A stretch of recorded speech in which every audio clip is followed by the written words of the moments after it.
দর্শক রাতে সবাইকে আমন্ত্রণ জানাচ্ছি নিউজ 24 এর প্রতিদিনের আয়োজন আরআইসিএল স্টিল জনতন্ত্র গণতন্ত্র অনুষ্ঠানের সঙ্গে আছেন প্লাবন রহমান। অনুষ্ঠানের মধ্য দিয়ে আমরা সাম্প্রতিক সময়ের গুরুত্বপূর্ণ একই সঙ্গে দিনের গুরুত্বপূর্ণ খবরগুলো বিশ্লেষণ করার চেষ্টা করি। আজকে আমাদের আলোচনার বিষয় নিশ্চয়ই আপনারা জানেন যে ঐক্যমত্য কমিশনের সঙ্গে দলগুলোর বৈঠক চলছে এবং শেষ মুহূর্তে আমরা দেখতে পাচ্ছি বেশ কিছু মৌলিক বিষয় বিশেষ করে মতবিরোধ দেখা যাচ্ছে। আসলে এই কতটা ঐক্যমত্য পৌঁছানো সম্ভব সে বিষয় নিয়ে মূলত আমরা আলোচনা করতে চাই। আমাদের আজকের আলোচনার বিষয় রাজনীতিতে ঐক্যমতের আকাঙ্ক্ষা। আমাদের সঙ্গে দুজন গুরুত্বপূর্ণ অতিথি আছে, শুরুতে তাদের সঙ্গে আপনাদের পরিচয় করি। আমাদের সঙ্গে আছেন ব্যারিস্টার রুমিন ফারহানা, সহ আন্তর্জাতিক বিষয়ক সম্পাদক বিএনপি, সঙ্গে আছেন এম এ আজিজ, সিনিয়র সাংবাদিক। দুজনকে স্বাগত জানাচ্ছি জনতন্ত্র গণতন্ত্র অনুষ্ঠানে। ব্যারিস্টার রুমিন ফারহানা, শুরু করতে চাই যে বিষয়টি নিয়ে সবচেয়ে বেশি আলোচনা হচ্ছে আসলে প্রধানমন্ত্রীর মেয়াদ যে জায়গায় প্রত্যেকবারই আটকে যাচ্ছে, এবারও তাই হলো এবং 2 দিন মুলতবি করা হয়েছে। এরপরে দলগুলোর বিশেষ করে বলা হচ্ছে যে 27টি দল এই জায়গাটাই একমত 10 বছরের বেশি এক জীবনীকে প্রধানমন্ত্রী হতে পারবে না বাংলাদেশ। এর আগে 2 মেয়াদ 3 মেয়াদের বিষয়ে আলোচনা হয়েছে, এবার এরকম একটু প্রস্তাব এসেছে যে 10 বছরের বেশি না। বিএনপি সহ 3 দল এই জায়গাটাই দ্বিমত পোষণ করেছে। বিএনপি কেন আসলে 10 বছরের বেশি প্রধানমন্ত্রীত্বের পক্ষে আসলে? আপনাকে অসংখ্য ধন্যবাদ। আপনি আমাকে বলুন তো, 10 বছরের বেশি কেউ প্রধানমন্ত্রী থাকলে সমস্যাটা কি? যেই ব্যক্তি 5 বছরে স্বৈরাচার হচ্ছেন না, যেই ব্যক্তি 7 বছরে স্বৈরাচার হচ্ছেন না, যেই ব্যক্তি 9 বছরে স্বৈরাচার হচ্ছেন না, তিনি 11তে গিয়েই স্বৈরাচার হবেন, এটা কেন মনে হচ্ছে? 1 2 হলো বিএনপি তো ওয়েস্টমিনিস্টার ডেমোক্রেসি ফলো করে এবং ওয়েস্টমিনিস্টার ডেমোক্রেসিতে যেই দলটি সংখ্যাগরিষ্ঠ আসন পায়, সদস্য সংখ্যা হয়, সেই সদস্যরাই তাদের প্রধানমন্ত্রীকে সিলেক্ট করেন। বিএনপি তো তার বাইরের কোনো দল না, এটা তো প্রেসিডেন্সিয়াল ফর্ম অফ গভর্নমেন্ট না। এটা তো মার্কিন যুক্তরাষ্ট্রে যেমন 2 বারের বেশি কেউ প্রেসিডেন্ট হতে পারবে না, এই দেশে তো সেই ডেমোক্রেসি আমরা ফলো করি না, আমরা তো ওয়েস্টমিনিস্টার ডেমোক্রেসি ফলো করি। এবং এই ডেমোক্রেসিতে যদি কোনো ব্যক্তি বা কোনো ব্যক্তি না কোনো দল যদি 3 বার বা 4 বার বা 5 বার বা 10 বার ক্ষমতায় যায় বা সংখ্যাগরিষ্ঠ আসন পায়, তাই সেই দল সিদ্ধান্ত নেবে তারা কাকে প্রধানমন্ত্রী বানাবে। সেই সিদ্ধান্তটা বাইরে থেকে কি করে আসে? ধরুন কোনো ব্যক্তি যদি তার পারফরম্যান্স অসাধারণ হয়, তার সততা, যোগ্যতা, দক্ষতার মধ্যে কোনো ঘাটতি না থাকে, তার দেশপ্রেম এবং দেশ সেবার মধ্যে কোনো ঘাটতি না থাকে, তাহলে কেবলমাত্র সেই ব্যক্তি ওই একই ব্যক্তি বলে আপনি তাকে 3rd টার্মে বা 11তম বছরে তাকে প্রধানমন্ত্রী করতে পারবেন না। সেই আলোচনাটাও কি খুব অযৌক্তিক মনে হচ্ছে না? আর যদি কেউ যোগ্য না হন বা ফর এক্সাম্পল শেখ হাসিনার মতন যদি কেউ মনে করেন যে তার জনপ্রিয়তা না থাকলেও তিনি ক্ষমতা ছাড়বেন না, তাহলে তার পরিণতি আওয়ামী লীগের মতোই হবে না। কিন্তু ধরেন একটা, আপনার কি মনে হয় না যে এখন একটা বড় অংশের মানুষ চাচ্ছে বা বেশিরভাগ রাজনৈতিক দল চাচ্ছে যে 10 বছরের বেশি কেউ বাংলাদেশের প্রধানমন্ত্রী হতে পারবেন না? সেক্ষেত্রে বিএনপিকে একটু চ্যালেঞ্জের মধ্যে পড়লো কিনা ঐক্যমত্য কমিশনে, যেখানে আমরা জুলাই সনদের আকাঙ্ক্ষার মধ্যে আছি, সামনে একটা জুলাই সনদ ঘোষিত হবে, সেই জায়গাটা বেশিরভাগ দল যদি চায় সেক্ষেত্রে বিএনপি আপত্তি জানালে আসলে বিষয়টি আমি আপনাকে একটা কথা বলি। আরেকটা হচ্ছে যে বিগত যে এক্সপেরিয়েন্স, আমরা যে স্বৈর শাসন চাই না সামনে, সেটির একটা যুক্তি দেওয়ার কারণ হচ্ছে যে এই যে ক্ষমতার আকাঙ্ক্ষা সেটি আসলে মানে 10 বছরের বেশি গেলে ধারণা করা হচ্ছে যে এই সুযোগটা থাকবে। আপনি বলেছেন বেশিরভাগ দল বেশিরভাগ মানুষ। জি, বেশিরভাগ দল মানে কি বেশিরভাগ মানুষ? অবশ্যই না, আমরা একটা পারসেপশন দেখছি সামাজিক যোগাযোগ মাধ্যমে দেখছি। অ্যাবসলিউটলি একদম না। বেশিরভাগ দলে বাকি 42টা দল হতে পারে বা 50টা দল হতে পারে, কিন্তু তারা কি বাংলাদেশের মেজরিটি মানুষকে রিপ্রেজেন্ট করে? আমি বলছি করে না, ধরুন আরেকজন বলছে করে। সুতরাং তর্কের খাতিরে আমাদের হাতে তো এই মুহূর্তে কোনো প্রমাণ নেই। রাজনৈতিক দলগুলো সকলেই সকল বিষয়ে একমত হবে সেটা হতে পারে না, মতভিন্নতা থাকবে। বিএনপি তার যে স্ট্যান্ড যে কোনো মানে পরপর 2 বারের বেশি হতে পারবে না, মানে 2 বার পর গ্যাপ দিয়ে আবার হতে পারবে। এটা যদি মানুষ সমর্থন করে, মানুষ বিএনপিকে ভোট দেবে। আর যদি কেউ মনে করে যে এই প্রিন্সিপাল কোনোভাবেই সমর্থন করা যায় না, কোনোভাবেই বাংলাদেশের কোনো ব্যক্তি পরপর না 3 বার বা 10 বছরের বেশি প্রধানমন্ত্রী থাকতে পারবে না, সে বিএনপিকে ভোট দেবে না। খুব সিম্পল। এবং আমাদের যেই বক্তব্য সেটা হচ্ছে যে ফ্যাসিজম বা ফ্যাসিবাদ যেটাই আপনি বলেন, এটা কিন্তু ব্যক্তির উপর খুব বেশি নির্ভর করে না, আপনি যদি মোটা দাগের একটা নির্বাচনী প্রক্রিয়া জারি রাখতে পারেন, ব্যক্তি যেই হোক না কেন, তার পক্ষে আসলে মানুষের বা জন আকাঙ্ক্ষার বিপক্ষে গিয়ে ফ্যাসিবাদ কায়েম করা সম্ভব নয়। মানুষকে ভোট দিতে পারতে হবে, এবং মোটা দাগে যদি সুষ্ঠু নির্বাচন হয় এবং একটা নির্দিষ্ট মেয়াদ পরপর যদি যারা সরকারে আছে তাদেরকে মানুষের কাছে ফিরতে হয়, তাদের আমলনামা মানুষের হাতে থাকে, তাদেরকে মানুষের কাছে ভোট চাইতে হয় এবং তাদেরকে মানুষকে যুক্তি দিয়ে বোঝাতে হয় যে কেন তাদের পক্ষে ভোট দেয়া উচিত, তাহলে কিন্তু সে যাই চাক না কেন তার পক্ষে ফ্যাসিবাদ কায়েম করা বা ফ্যাসিস্ট হয়ে ওঠা সম্ভব। বিগত 17 বছর আমরা কি দেখলাম আসলে? প্রধানমন্ত্রীর আমলে ধরেন মানে প্রধানমন্ত্রী যা ইচ্ছা তাই করতে পেরেছেন তিনি। বলা হচ্ছে যে এখন আপনি নিশ্চয়ই এখন দেখছেন যে সবাই বলছে যে প্রধানমন্ত্রী চেয়েছেন বলে আমি এটা করেছি। যারা আদালতে দাঁড়াচ্ছেন, বিভিন্ন মন্ত্রীরাও যারা এখন মানে কাঠগড়ায় ধরা খেয়েছেন, তারাও বলছেন যে উনি চেয়েছেন বলে প্রধানমন্ত্রী ইচ্ছে আমি করেছি। মানে বাংলাদেশের বাস্তবতা এরকম না যে প্রধানমন্ত্রী চাইলেই সব কিছু পারেন। একটা নির্বাচনেও সব দোষ আসলে প্রধানমন্ত্রী চেয়েছেন বলে নির্বাচনটা এরকম হচ্ছে। মানে প্রধানমন্ত্রীর ওই সাহসেই সবাই সব মানে কুকীর্তি করে ফেলছে। দেখুন, বাংলাদেশে তো এই মুহূর্তে সংবিধান নিয়ে সবচেয়ে বেশি আলোচনা হচ্ছে, তাই না? সংবিধানে কি কোথাও বলা আছে যে দিনের ভোট রাতে করা যাবে, বা কোথাও কি বলা আছে যে বিরোধী দলকে নির্বাচনের বাইরে রেখে আমি ডামি নিজের দলের নির্বাচন করা যাবে? কিংবা সংবিধানে কি কোথাও বলা আছে যে আপনি একতরফা একটি নির্বাচন করে 5 বছর ক্ষমতা চালিয়ে যেতে পারবেন? রাদার সংবিধানে বলা আছে জনগণের প্রত্যক্ষ ভোটে নির্বাচিত হইতে হইবে, জনপ্রতিনিধি নির্বাচিত হইতে হইবে। এই তিনটা নির্বাচনে তো জনগণের প্রত্যক্ষ ভোটের প্রয়োজন হয় নাই। সো শেখ হাসিনা বা আরেকজন স্বৈরাচারী রুখবার জন্যে আপনি কাগজে কলমে যাই লেখেন না, কিছুই যায় আসে। মোটা দাগে কিছু বিষয় আপনাকে এনশিওর করতে হবে। জনগণের ক্ষমতাটা জনগণের হাতে থাকতে হবে। অর্থাৎ কোন ক্ষমতা? চাইলে আমি তোমাকে রাখতে পারি, চাইলে আমি তোমাকে বিদায় করতে পারি। এই ক্ষমতাটা, দ্যাট ইজ দ্য কি। সকল ক্ষমতার উৎস কিন্তু এই ক্ষমতা, যে আমি চাইলে তোমাকে রাখতে পারি, আবার আমি চাইলে তোমাকে বিদায় করতে পারি। এই ক্ষমতার চাবিটা যতক্ষণ পর্যন্ত মানুষের হাতে থাকবে ততক্ষণ পর্যন্ত খুব বেশি ডেভিয়েশনের ভয় নাই।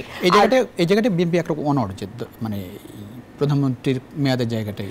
সার্টেনলি আপনি দেখুন, এটা তো আমাদের দলীয় সিদ্ধান্ত আমরা কাকে প্রধানমন্ত্রী করব, তাই না? এই সিদ্ধান্ত যখন আপনি নিয়ে নিতে চাইবেন, আপনি নিজেও তো ফ্যাসিস্টের মতো আচরণ করছেন। যেই দলটি সংখ্যাগরিষ্ঠ আসন পেল, যেই দলটিকে মানুষ ভোট দিল, সেই দলের যেই সাংবিধানিক ক্ষমতা তার প্রধানমন্ত্রী নির্বাচন করার, সেটা আপনি সেই দলের কাছ থেকে নিয়ে নিচ্ছেন। এটা তো আপনি করতে পারেন না। জি, অনেক বক্তব্য পরিষ্কার। এই জায়গাটা একটু মানে আমি বিভিন্ন বিষয় শেষ বেলা এসে দেখা যাচ্ছে যে বিএনপির সঙ্গে অন্য দলগুলোর একটা মুখোমুখি অবস্থা, বিশেষ করে জামাত এনসিপি এক পক্ষ, বিএনপিকে অন্য পক্ষ, এরকম একটা মনে হচ্ছে। এবং বিএনপির কারণে ভাবটা এরকম যে বিএনপির কারণে অনেক কিছুতে এগোনো যাচ্ছে না। বিএনপিকে একটু চ্যালেঞ্জের মধ্যে পড়েছে বলে মনে হয় কিনা ঐক্যমত্য কমিশন? অ্যাটিটিউডটা মনে হয় যে বিএনপি এখন বড় দল, নির্বাচন হলে বিএনপি সরকার গঠন করবে, সুতরাং সবাই তলে তলে ওবায়দুল কাদের মতো তলে পলে সবাই ভাগ চায়, অথবা তারা ঠেকাও। কিন্তু আপনি মনে করেন নির্বাচনে যদি যায়, তাহলে সবগুলো দল যদি এক হয়ে যায়, বিএনপি যদি আলাদা ইলেকশন করে, তারপরেও বিএনপি মেজরিটি পাবে। এটা হলো আমার হিসাব। এখন আপনার প্রশ্নে, স্পেসিফিক প্রশ্নে আসি। দেখেন, আমি ইয়েতে যাচ্ছি না। এই যখন ওত নেয় তখন আমি বঙ্গভবনে ছিলাম, সেখানে কিন্তু এই সংবিধান সম্মত রাখার জন্য ওত নেওয়া হয়েছে। সুতরাং আমি যদি প্রশ্ন করি, এই সংবিধানের কোনো অংশ সংস্কার করার এখতিয়ার এই সরকারের নাই, তাও আমি ধরে নিলাম সংস্কার প্রত্যাশা। এখন ধরেন আমরা, রুবিনা আপা যেটা বললেন যে আমরা ওয়েস্টমিনিস্টার সিস্টেম ফলো করি, আমেরিকান সিস্টেম নয়। মাথার ভিতরে যদি আপনার মানে সংস্কার কমিশনের যিনি প্রধান, তিনি আমেরিকান সিটিজেন, এই জন্য যদি আমেরিকান ওই আদলে চিন্তা করে, তাহলে তো সমস্যার সমাধান হবে না। আমার বক্তব্য হচ্ছে বাংলাদেশের আদলে এটা দেখতে হবে। কারণ আমি বলেন যে 54 বছর দেশ স্বাধীন হয়েছে, আমার যে মনোজগতের যে পরিবর্তন আসছে, এই পরিবর্তন তো রাজনৈতিক নেতাদের মধ্যেও আসছে। এইটা যদি আপনি গণতান্ত্রিক না করতে পারেন, আইন করে কাউকে কাবু করতে পারবেন না। এখন ধরেন আপনার কথায় আসি, ধরেন সব বিএনপিকে চাপে ফেললো, বিএনপি সব রাজি হইলো, রাজি হয়ে ঠিক আছে 3 জোটের উপরকার মতো স্বাক্ষরও করলো, সংসদে বিএনপি গভর্নমেন্ট ফর্ম করলো, মানলো না, সংসদ মানে না, ওইটা তো আইন, ওইটা তো আইন, মানলো কি হবে? সুতরাং আন্ডারস্ট্যান্ডিংটা দরকার। সেখানে যদি আপনি বলেন, ধরেন যেভাবে বলা হচ্ছে, ধরেন 2 রকম, একটা হচ্ছে বিএনপি সরকার আসবে, তারেক রহমান প্রধানমন্ত্রী হবে, এটা হলো মূল টার্গেট, এটাকে ঠেকাও। আমার বক্তব্য হচ্ছে ধরেন 10 বছর মেনে নিল বিএনপি, তাতে সমস্যার সমাধান হলো, তারেক রহমান হবে, তারপরে তার ওয়াইফ হবে, তারপরে তার মেয়ে হবে, সমস্যা তো একই রইল, পার্থক্য তো কিছু রইল না। সুতরাং এটা সমাধান না। সমাধান আমার কাছে উপায় কি, মানে এই যে ধরেন উপায় আছে, এটি আমি বলছি যে উপায়টা হচ্ছে যে আপনি এমন একটি সরকার এবারে ইলেক্টেড হওয়া, যে সরকারটা কন্টিনিউয়াসলি, অর্থাৎ যে সরকারই হয়তো সরকারের পরিবর্তন করবে, 4-5 বছর অন্তত সুশাসন, আইনের শাসন, একটা মানবিক বাংলাদেশ গড়ার লক্ষ্যে কাজ করবে, থাকবে। এর জন্যে রাষ্ট্রীয় যে প্রতিষ্ঠানগুলি আছে, এই প্রতিষ্ঠানকে আপনি সক্রিয় করেন, স্বাধীন করেন, স্বাধীন না করে শক্তিশালী করেন, অনেকটাই স্বাধীন করেন। 2, নির্বাচনটা নিরপেক্ষ করেন, এই 5টা টার্মে নিরপেক্ষ নির্বাচন করেন, এবং ক্ষমতা যে হস্তান্তর, এটা যাতে শান্তিপূর্ণভাবে হয়। শেখ হাসিনার মতো যেমনি সামনে ভোট করে আপনার প্রলম্বিত করবেন সরকার, এইটা যাতে না হয়। অর্থাৎ নির্বাচন, একটা সুষ্ঠু নির্বাচনের জন্য যে সংস্কার করা দরকার, এবং দায়িত্ব 5 বছর যদি টেনর হয়, 5 বছর পরে ক্ষমতা হস্তান্তর করতে বাধ্য, হ্যাঁ, এটা যদি আপনি করতে পারেন, তাহলে কিন্তু এই সরকার কিন্তু চলবে। ভাই একটা বিষয় একটু বলুন, যে বিষয় নিয়ে বেশি আলোচনা হচ্ছে, একটা হচ্ছে যে প্রধানমন্ত্রীর ক্ষমতা, মেয়াদ, আর একটা দেখা যাচ্ছে এনসিসি যে বিষয়, সাংবিধানিক প্রতিষ্ঠানগুলোতে নিয়োগের জায়গাটায় যে প্রতিষ্ঠান করার কথা বলা হচ্ছে, এগুলো তো সবই তো নির্বাচন পরবর্তী ব্যাপার। পরবর্তী আমি যদি আরেকটা পয়েন্ট করছি, ধরেন বিএনপির ভিতরেও আছে, এবং ঐক্যমত্য কমিশনেও আলোচনা হচ্ছে যে রাষ্ট্রপতি এবং প্রধানমন্ত্রীর ক্ষমতার ভারসাম্য আনা। আপনি যদি রাষ্ট্রীয় প্রতিষ্ঠানগুলোকে আপনি স্বাধীন করেন, এবং নির্বাচন যদি নিরপেক্ষ করেন, ক্ষমতা হস্তান্তর নিরপেক্ষ করেন, এবং এখানে যদি ক্ষমতার ব্যালেন্সটা করে দেন, তাহলে তো আপনার প্রত্যাশা পূরণ হয়। আপনি যখন চাপিয়ে দিবেন, যেমন ধরেন বিএনপি চায় 5ম সংশোধনী যেটা করা হয়েছে, হ্যাঁ, সেটা বলা হচ্ছে সেটা চলবে না, বলেন তাহলে বিএনপি থাকেই না। 5ম সংশোধনী কি? জাতীয়তাবাদ আর ইসলামিক, এই 2টা তো জাতীয়তাবাদ। বিএনপি তো জাতীয়তাবাদী রাজনীতি, বাংলাদেশি জাতীয়তাবাদ। আপনি এটা বন্ধ, তো এইভাবে তো সংস্কার হবে না, কাউকে চাপিয়ে দেওয়া হবে না। ডক্টর মোহাম্মদ ইউনূস প্রথমে বলেছিল, আপনি ইউটিউব সার্চ দিয়ে পাবেন, যে যতটুকু রাজনৈতিক দলরা সংস্কারে একমত হয়, ততটুকু নিয়ে নির্বাচনে বারংবার বলেছেন, না হলেও নির্বাচনে যাব, ওয়েবসাইটে দিয়ে দেব, কে কোথায় হাঁ করছে, কোথাও না করছে, জনগণ সেটা বিচার করবে। আমার কথা হচ্ছে, জনগণ যতক্ষণ পর্যন্ত নিরপেক্ষভাবে ভোট দেওয়ার মতো ক্ষেত্র তৈরি না হবে, ততক্ষণ পর্যন্ত সরকার বদল হওয়ার চান্সও কমে। সুতরাং আপনি এই জায়গাতে গুরুত্ব দেন, রাষ্ট্রীয় প্রতিষ্ঠানগুলো করেন, 2 সরকারের ভারসাম্য, প্রধানমন্ত্রী রাষ্ট্রপতির ভারসাম্য আনেন, যাতে চেক অ্যান্ড ব্যালেন্স থাকে, আর নিরপেক্ষ নির্বাচন যাতে হয়, ক্ষমতা হস্তান্তর হয়, রাষ্ট্র প্রতিষ্ঠানগুলো সক্রিয় থাকে। এইভাবে আপনি দেখেন, দেখলে তাহলে আমার মনে হয় যে প্রত্যাশাটা যেটা করা হচ্ছে, কাউকে ঠেকানোর ক্ষমতা নাই। পার্টি বড় হলে সেই ইলেকশনে জিতবেই, এইটা ঠেকানোর কোনো টার্গেট নিয়ে করলে ঠেকানোর ইয়ে দেখছেন আপনি? মানে আমি অ্যাটিটিউড তো তাই দেখতেছি, এনসিপি তো সবকিছুতে বাগড়া দেয়, সব দেয়। আর আজকে কি কইছে জামাত, কি কইছে? জাতিসংঘ নির্বাচন তারা দাবি করছে, জাতিসংঘের নির্বাচন হতে পারে বলেন তো। বাংলাদেশ তো প্র্যাকটিসই করলো না। আপনি বাংলাদেশে অন্তর্বর্তীকালীন সরকার তো অলরেডি কোর্ট থেকে নেমে গেছে, অন্তর্বর্তী তত্ত্বাবধায়ক সরকার, এটা তো জামাতের প্রথম দাবি ছিল, এটা আওয়ামী লীগ দখল করে নিয়েছিল। ওই তত্ত্বাবধায়ক সরকার করুক না, সেটা ভালোভাবে করুক, সবাই মিলে একমত করে নির্বাচন করুক না, নিরপেক্ষ, সমস্যা তো নাই। নিরপেক্ষ নির্বাচন তো যতগুলো তত্ত্বাবধায়ক সরকারের অধীনে নির্বাচন হয়েছে, এই নির্বাচনগুলো বিতর্কিত কম হয়েছে। বিশেষ করে শাহাবুদ্দিন আহমদ এবং আপনার হাবিবুর রহমান, এই 2টো তো ভালোভাবে নিরপেক্ষ হয়েছে। তা আপনি এটা করেন না, শক্তিশালী লোক দিয়ে করেন না। যেখানে যার স্টেক আছে, সেখানে আপনি বাধ্য করতে যান কেন? তাহলে তো ঐক্যমত হবে না। সব ইস্যুতে যদি ঐক্যমত হয়, আপনি বলেন তো দেখি, বিএনপির পলিটিক্স জামাতের পলিটিক্স এক, জামাতের পলিটিক্স বামপন্থীদের পলিটিক্স এক, আপনি এক করতে চান কেন? যার যার নীতি আদর্শ আলাদা আছে, আপনি কাছাকাছি আসবেন, আপনি এদিকে না হয় ঘুরে খাবেন, কিন্তু আপনি সব দলে ঐক্যমত যদি করেন তাহলে তো দল একটা হয়ে যায়। তাহলে তো সব কিছুতে যদি একমতই হয় তাহলে তো দেশে বহু দল থাকে না, গণতন্ত্র থাকে না, তো একদলিত হয়ে যায়, এক চিন্তার পার্টি হয়ে যায়। সুতরাং এই যে যেটা বলা হচ্ছে কিছু মৌলিক বিষয়ে ঐক্যমত্যে পৌঁছানো কি ভালো খারাপ, এই যে যেটি করছে তাহলে এটার ফলাফল কি, মানে এটার ভবিষ্যৎ কি? না, দরকার নাই, আগাচ্ছে তো অনেক দূর আগাচ্ছে তো, ধরেন 70 আগাচ্ছে, তারপরে এটাও তো আসছে, উচ্চকক্ষের বিষয় আসছে, উচ্চকক্ষের বিষয় আসছে, সেখানে একটু ঝামেলা আছে যে হঠাৎ করে জামাত ইসলাম এসে আনুপাতিক হারে নির্বাচন চায়। হ্যাঁ, এটার ভিতরেও মতলব আছে। কারণ হচ্ছে আপনি যদি এমনি নির্বাচন করেন তাহলে আমাদের পার্লামেন্টারি সিস্টেমে ভোট যত সংখ্যাই পাক, সিট যে মেজরিটি পাবে সেই তো বেশি সিট, 151টা পাইলেই তো সে গভর্নমেন্ট ফর্ম করে। অনুপাত হলে তো যে 5% সিট পাবে, 1% সিট পাইলেও তো 300টার ভিতরে সে পেয়ে যাবে, 3টে সিট পেয়ে যাবে। এখন ওই খুচরা দলগুলি আছে, তাদের অনুপাতের নির্বাচন হলে ভাগা বসাতে পারে, এই তো লাভ। আমার কথা হচ্ছে যে বাস্তব ইন্টারেস্ট না দেখে আপনার দেশ এবং জাতির আলটিমেটলি আমরা যে জায়গায় রাজনীতিতে ধস নেমে আসছে, এখান থেকে উঠতে হলে সময় নিতে হবে। হঠাৎ করে আইন করে আপনি পারবেন না, আইন করে পারবেন না। ব্যারিস্টার ইমরান ফারহানা, অনেকে অনেক কথা বলছেন ঐক্যমত্য কমিশনের বৈঠক থেকে বের হয়ে। নুরুল হক নূর তিনি বলছেন যে এভাবে চলতে থাকলেও কিয়ামত পর্যন্ত আসলে ঐক্যমত্য হবে না, কিয়ামত পর্যন্ত চলতে থাকলেও।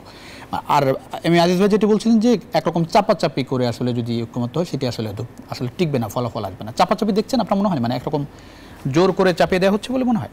আমি যদি একেবারে সাদা মাটা ভাষায় বলি, আমি দুটো জিনিস দেখছি। একটা হচ্ছে নির্বাচন পেছাও, আর একটা হলো বিএনপি ঠেকাও। নির্বাচন পেছাও এবং বিএনপি ঠেকাওয়ের জন্য যেই পদক্ষেপগুলো নেওয়া হয়েছে তার একটা হলো 2বারের বেশি প্রধানমন্ত্রী হতে পারবে না।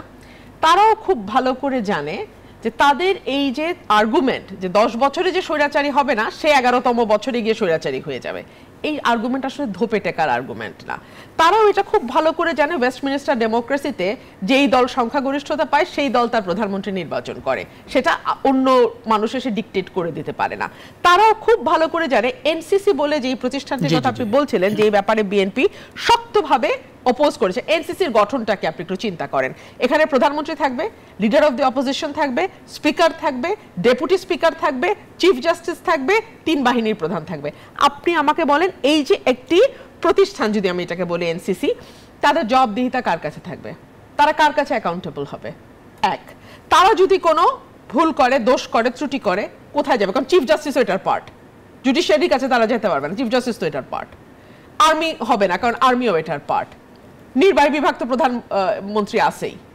সুতরাং এইসব অবাস্তব পরিকল্পনা হচ্ছে শয়তানির অংশ, ঠিক আছে? আমি একদম সাদা বাংলায় বলি, এগুলো শয়তানি। শয়তানিটা কি? শয়তানি হচ্ছে নির্বাচন পেছাও। আপনি দেখেন এই গত অল্প কয়েকদিনে প্রায় শখানেক রাজনৈতিক দল নাকি নিবন্ধনের জন্য দৌড়াদৌড়ি শুরু করেছে। নিবন্ধনের ব্যাপারে আইনটাও শিথিল করা হয়েছে, ঠিক আছে, সেই ব্যাপারে আমার কোনো মতামত নাই। কেউ যদি রাজনীতি করতে চায় তার শতভাগ অধিকার আছে বাংলাদেশে রাজনীতি করার, কেউ যদি দল করতে চায় তার 1000বার অধিকার আছে বাংলাদেশে দল করার। সুতরাং নির্বাচনে আইন মানে কি বলে, দল নিবন্ধনের আইন যদি কিছুটা শিথিলও করা হয়, দ্যাটস ওকে, দ্যাটস ফাইন।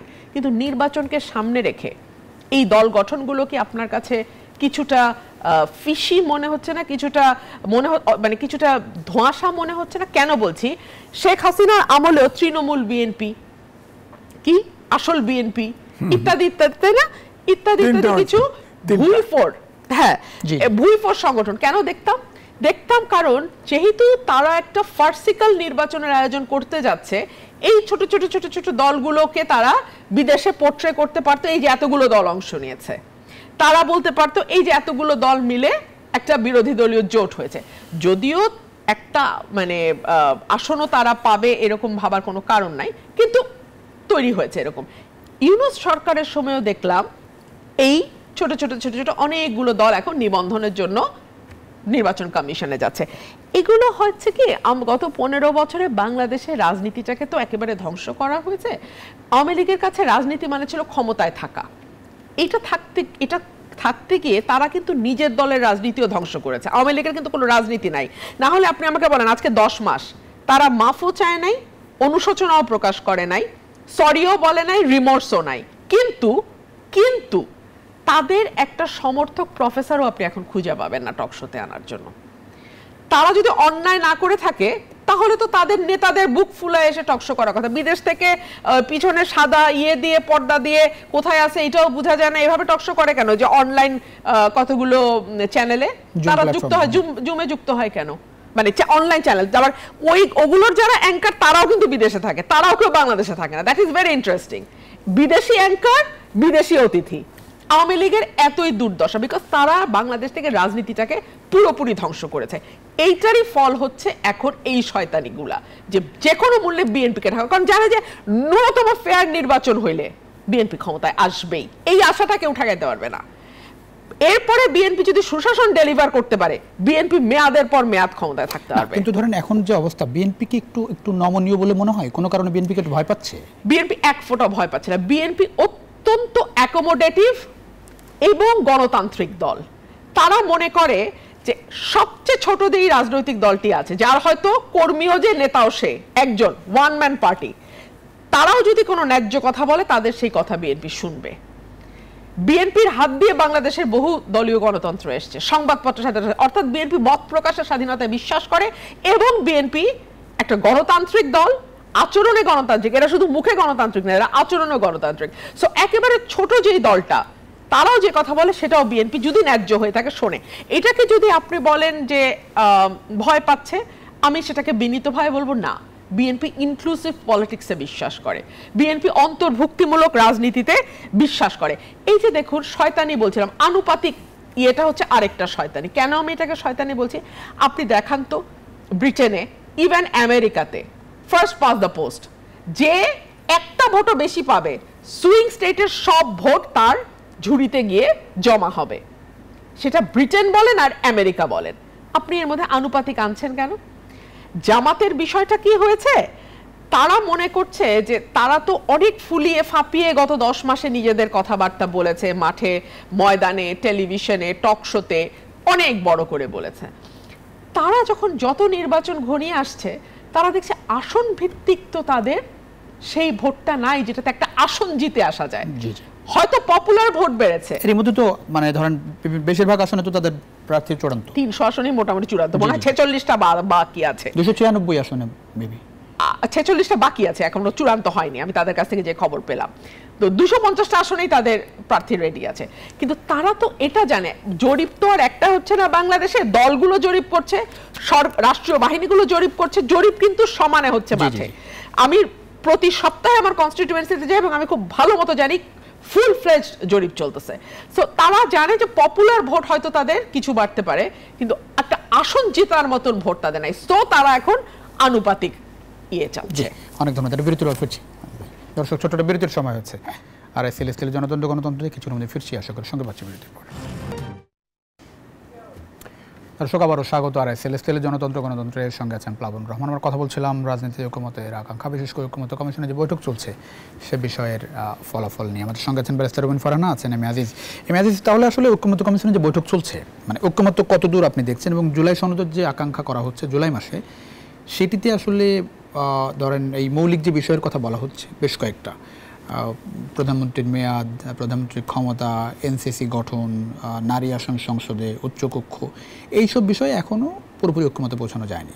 সেই জন্য 2 দিন বিরতি দিয়ে আবারও বৈঠক হবে। ঐক্যমতে পৌঁছানো যাবে বলে মনে হয় না? দেখেন, ঐক্যমত্য কমিশনের যেসব আলোচনাগুলি এখন করছি, এখানে যদি একমত হওয়া যায় তাহলে জুলাই সনদ হবে। কিন্তু আমার প্রশ্ন হচ্ছে জুলাই সনদ কথাটা থাকবে কেন? আপনার দেশ পরিবর্তন তো আরও হয়েছে। 7ই নভেম্বর থেকে 3রা নভেম্বর পর্যন্ত একটা চেঞ্জ আছে না, সেটা কি আসবে না? তারপরে বাকশাল হয়েছে, সেটা আসবে না? 71 সালে মুক্তিযুদ্ধ আসবে না? 52 সালে ভাষা আন্দোলন আসবে না? এগুলো তো আমাদের ইতিহাস। ইতিহাস তো আপনার খালি 24 কেন্দ্রিক ইতিহাস না, তো এটা মাথায় রাখতে হবে। সুতরাং জুলাই ঘোষণাপত্র নামে যেটা করার চেষ্টা করা হচ্ছে, এটা যদি করতে চায়, আমি একটা উদাহরণ দিই। যেমন ধরেন, যখন এনসিপি ঘোষণা দেয় এই শেরে বাংলা নগরে, তখন কিন্তু 3টে ভিডিও দেখানো হয়েছে। সেখানে 1947 সালকে গুরুত্ব দেওয়া হয়েছে, 71 সালকে নিভু নিভু করে দেখানো হয়েছে, আর 24 সালকে গুরুত্বপূর্ণ করে দেখানো হয়েছে। 3টা দেখানো হয়েছে। তো এটা তো আমাদের জাতির কল্পনাও না, আকাঙ্ক্ষাও না। 71কে ছোট করে তো কোনো সনদ হইতে পারে না, তাই না? কিন্তু ভাষা, পৃথিবীর ভিতরে একটা জাতি ভাষার জন্য জীবন দিছে, সেটা তো বাংলাদেশ। বাংলাদেশ এটা দিছে, তা আপনারা এটাকেও তো ইগনোর করতে পারবেন না। তারপরে ধরেন গণতন্ত্রের জন্য, মৌলিক গণতন্ত্রের বিরুদ্ধে ফাইট করতে করতে যুদ্ধ হলো। হ্যাঁ, সেখানে আপনার 3 তারিখে বাকশাল হলো, তারপর 3 তারিখ থেকে নভেম্বর পর্যন্ত হলো। এটার তো ইতিহাস, হ্যাঁ আমরা ইতিহাস চাই, সঠিক ইতিহাস আসুক। হ্যাঁ, কিন্তু এটা খুব জটিল।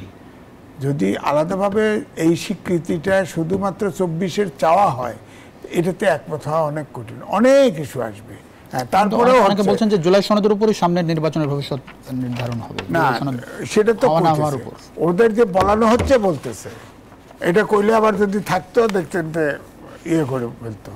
বাইরে যত সময়, যত বেশি বার্গেনিং করতেছে, যত এগুলি করতেছে, মানুষ কিন্তু এগুলো রিসিভ করতেছে, তত বেশি ছোট হয়ে আসতেছে। ওই যে পাটোয়ারি সাহেব বলছে না 400 আসনে 300ই পাবে, আরে 3 না, ওই 300 আসনের যে 400 আসনে 300 পাবে না, ওই খালি 3টে বাদ দিয়ে পাবে, ডাবল 0 পাবে, 3টে বাদ দিয়ে। আপনার ওই এগুলো বলছে কেন? এগুলো বলছে ঠেকাও, এটা জামালো ফাঁকাও, ক্ষমতা দিলে করো। আমি তো এখন পর্যন্ত কনভিন্স না যে নির্বাচন ফেব্রুয়ারিতে হবে। যদিও একটা ধারণা আছে নির্বাচন ফেব্রুয়ারি 12 তারিখে হইতে পারে, এরপরে রোজা কয়েকদিন। যদি হয় না হতে পারে ভাই, আপনার যে লন্ডনে বৈঠক হলো, সেখানে সব বৈঠকের প্রত্যেকটা জায়গায় শর্ত দেওয়া আছে, তবে যদি শব্দ দেওয়া আছে, যেমন পর্যাপ্ত সংস্কার এবং বিচার হলে। আপনি বলেন 10 মাস গেছে, একটা বিচারের মাত্র চার্জশিট দিছে, তো বিচার তো 50 বছর লাগবে, এটা বিচার করতে পারতেছে না। বিচারটা করবে কে? সরকার করবে। তো উনি বলতে পারলো না, ওনার তো অনুমান থাকা উচিত ছিল আমি বিচার এই দিনে শেষ করতে পারবো, করলো না তো। তারপরে ধরেন নির্বাচনের সকল প্রস্তুতি শেষ হলে, হ্যাঁ, তো প্রস্তুতিটা কে নিবে? আপনি তো এখনো ইলেকশন কমিশন জানেই না নির্বাচন হবে, তারা বলছে দেখলে মনোভাব বুঝতে পারবো, এইটা বলছে না। তারা আবার মাঝখানে বলছে যে আমরা প্রস্তুত, আবার বলল যে সরকার যদি সহযোগিতা না করে তাহলে নিরপেক্ষ নির্বাচন। ধরেন লন্ডনে যে বৈঠক হলো, সেখানে এর বেশি আর স্টেটমেন্ট কি আসবে? ধরেন একেবারে কংক্রিট তাহলে শোনেন, তাতেই তো বলা হচ্ছে যে অন্তর্বর্তী সরকার আমাদের পক্ষ থেকে বলা না। আমরা যতটুকু জেনেছি তারেক রহমান বৈঠকটা চায় নাই, ম্যাডাম খালেদা জিয়া এটা মেডিয়েট করছে, তারপরে ওখানে গেছে। তাহলে ডক্টর ইউনূস এই এত দূর ভ্রমণ করে যে ওখানে যায় দেখা করলো, তাহলে তাকে তো স্পেসিফিক সরকার প্রধান সে এখনকার, তাহলে মাথায় নিয়ে যাওয়া উচিত ছিল। উনি যদি ওই জুন বলতে পারে, উনি ডিসেম্বরের তারিখটা বলতে পারলো না কেন? যে এর ভিতরে যতটুকু সংস্কার হয়, এর ভিতরে যতটুকু বিচার হয় আমরা নির্বাচনে দেব। তারেক রহমানের সাথে এইটি আলোচনা করতে পারতো যে ফেসিবাদের বিচারটা যেন চলমান থাকে, সংস্কারটা যেন চলমান থাকে, ওই এগ্রিমেন্টটা হইতে পারতো যে সংস্কার হবে, বিচার হবে, এটা চলমান থাকবে। এবং চলমান তো থাকবে, বিজ্ঞানের অগ্রগতি, দেশের মানসিকতার অগ্রগতি, দেশের অগ্রগতি, সংস্কার তো হতেই থাকবে। বিএনপিকে না বুঝে কনভিন্সড মনে হয় আপনার? ধরেন এখন তো বিএনপির কোনো দাবি দেওয়া নাই আর না। এখন ধরেন ওই লন্ডনের বৈঠকের আগে আমার কাছে মনে হয় তীব্র তাপদাহ চলছিল, ওখানে গুড়ি গুড়ি বৃষ্টি আসলে যেমন ঠান্ডা, রাজনৈতিক অমনে অমন একটু ঠান্ডা আবহাওয়া হয়েছে। এর মানে এই নয় যে সমস্যার সমাধান হয়েছে। উদাহরণ কিন্তু একটা মানুষকে একটা ইস্যু দিয়ে স্টেটমেন্ট প্রমাণ করা যায়। ধরেন 65 বছরে ইউনূস সাহেব নিজে করেছে গ্রামীণ ব্যাংক থেকে রিটায়ারমেন্ট। তিনি কিন্তু যখন দেখছে এমডি হলো, এক্সিকিউটিভ ক্ষমতা আছে, আমার জানা মতে তাকে উপদেষ্টা অফার করা হয়েছে, রাজি হয়নি, কেস করছে। জানে শেখ হাসিনার সময়ের মামলা, তারপরেও কোর্ট, তারপরেও কেস করে অ্যাপিলেট ডিভিশনে যা হেরে গেছে। উনি সহজে ক্ষমতায় ছাড়া মানুষ না, এইবারে যদি ছাড়ে এইটা অষ্টম আশ্চর্য হবে। অনেক ধন্যবাদ ব্যারিস্টার ফারহানা। একটু এই প্রসঙ্গটি একটু, বিএনপি কি কনভিন্সড যে ফেব্রুয়ারিতে নির্বাচন হবেই?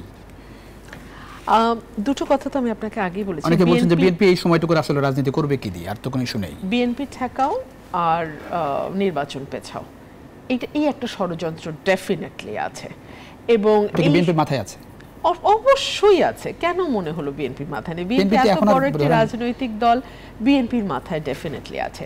এবং আমরা তো লক্ষ্য করছি সরকারের আচরণ। আমরা যদি কেউ যদি মনে করে থাকে যে লন্ডন বৈঠকের পরে আমরা আর কোনো কিছু অবজার্ভ করছি না, দ্যাট ইজ রং।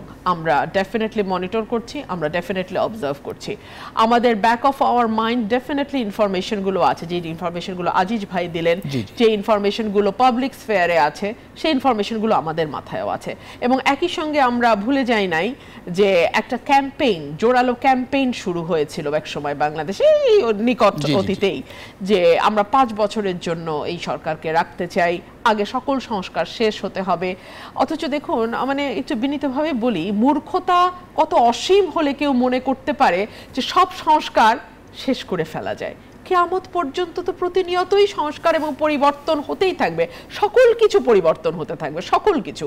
সো মূর্খতা আসলে অসীমতার দিকে যাত্রা শুরু করলে কেবলমাত্র বলা যায় যে সকল সংস্কার কমপ্লিট করার পরে।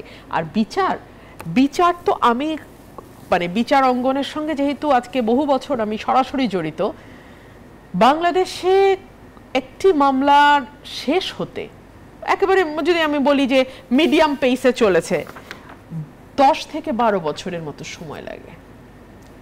যদি আর এটার মধ্যে যদি ডিলে করার ইন্টেনশন থাকে, তাহলে আজীবন আপনি একটা মামলা চালাতে পারবেন, কোনো অসুবিধা নাই।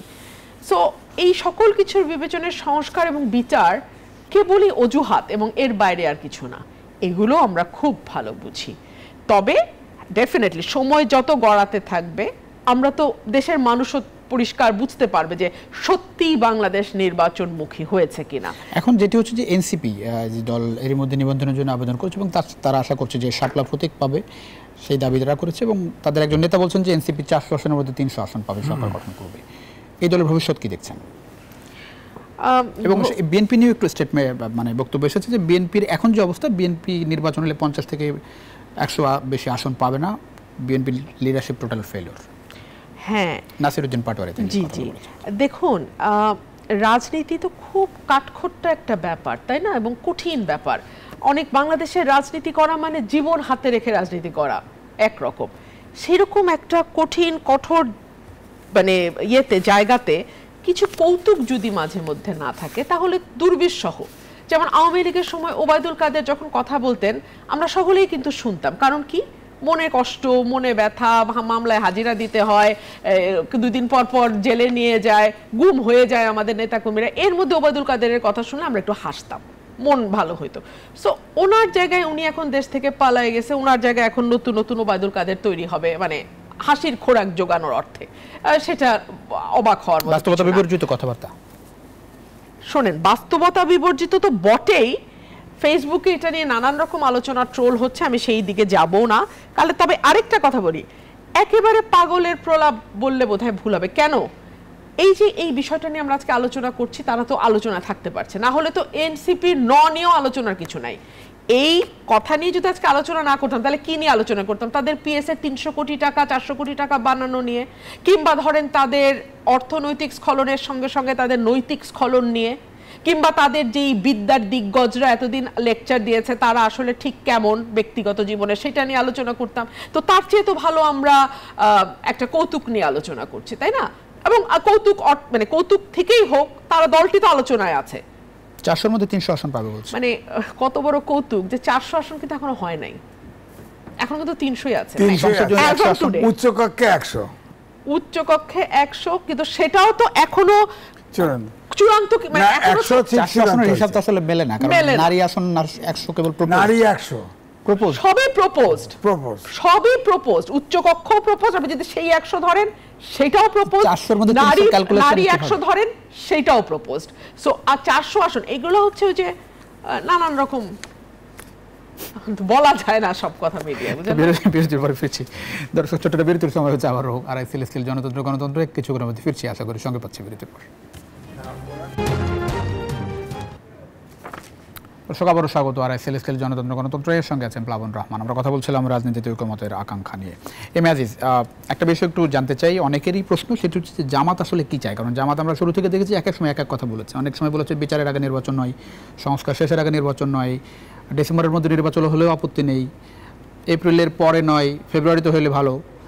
এখন আবার বলছে যে বৈঠকের পরে যে মানে অন্তর্বর্তী সরকার নিরপেক্ষ থেকে প্রশ্ন তুলছে।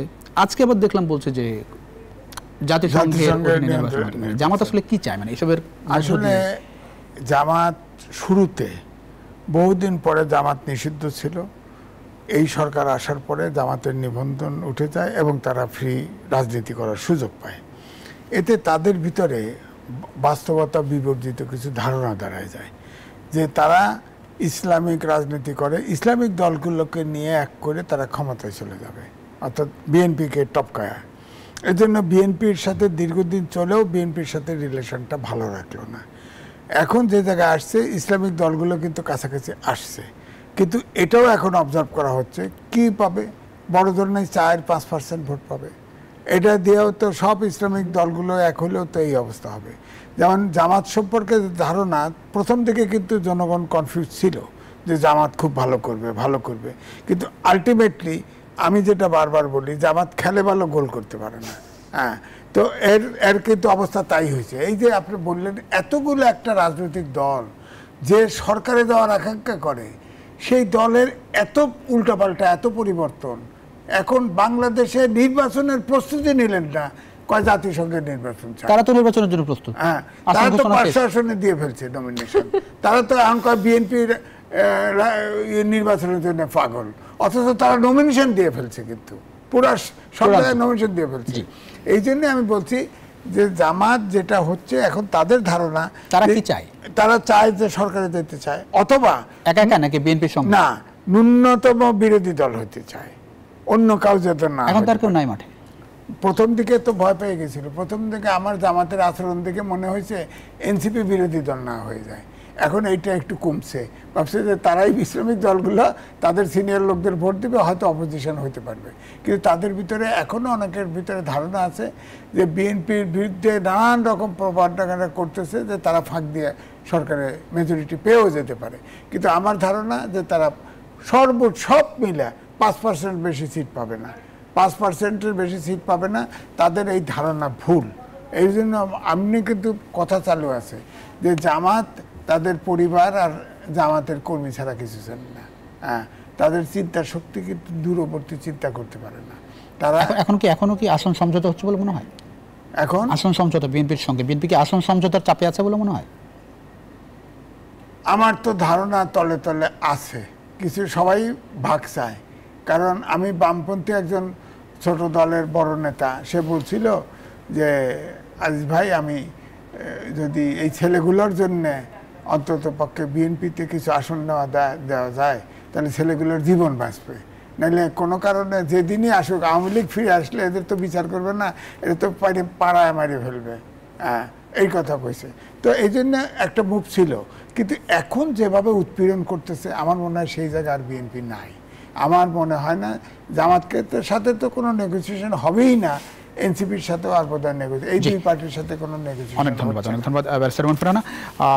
একটু আগে আপনি বলছিলেন, আমি একটু জানতে চাই যে মানে বিএনপির এই সময়টায় অনেক বেশি প্রত্যাশা মানুষের ছিল বিএনপির কাছে, কিন্তু খবরের কাগজে বা বিভিন্ন জায়গায় যে খবর, যে চাঁদাবাজি, বিশেষ করে চাঁদাবাজি, দখলবাজি, সেই জায়গাটাকে বিএনপিকে বিব্রত করছে বলে মনে হয় কেন, এবং একই সঙ্গে জনপ্রিয়তা কমছে বলে মনে হয় কেন, ভোটে প্রভাব ফেলবে বলে মনে করেন কিনা?